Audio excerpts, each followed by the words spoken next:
మిత్రులారా, ఒకసారి ఈ వీడియో చూడండి. ఈమె పేరు రాణెమ్మ. ఈమెకంటూ ఎవరూ లేరు. ఈమె ఒక చిన్న సహాయాన్ని అర్థిస్తుంది.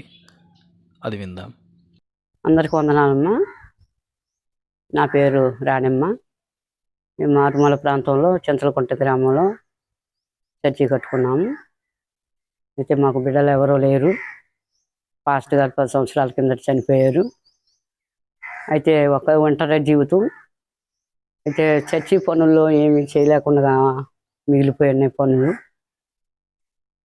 మరి అందుకే ఏమన్నా మీరు సహకరించి సహాయం చేస్తే కట్టుకోవాలని అనుకుంటున్నానమ్మా.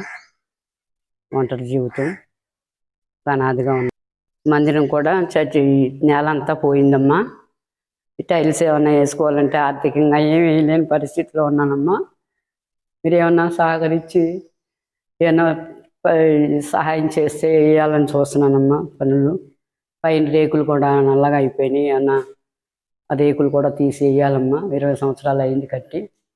మీరు ఏమన్నా సహాయం చేయమని దేవుణ్ణి కోరుకుంటున్నానమ్మా. అంతే ఫైలేరియా వచ్చిందమ్మా.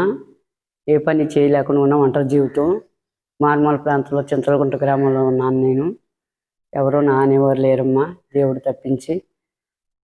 చేయలేకుండా ఉన్నానమ్మా. ఫైలేరియా వికలాంగురాలుగా మిగిలిపోయాను. ఇక్కడ పరిచర్య చేస్తున్నానమ్మా.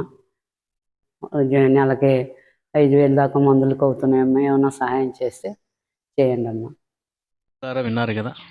ఒకవేళ వీలైతే ఎవరైనా సహాయం చేయాలనుకుంటే దయతో ప్రభు ప్రేమను బట్టి బీద విధవరాలని కనికరించము అన్న దేవుని ఆజ్ఞను బట్టి మీ వంతు సహాయాన్ని అయితే చేయండి.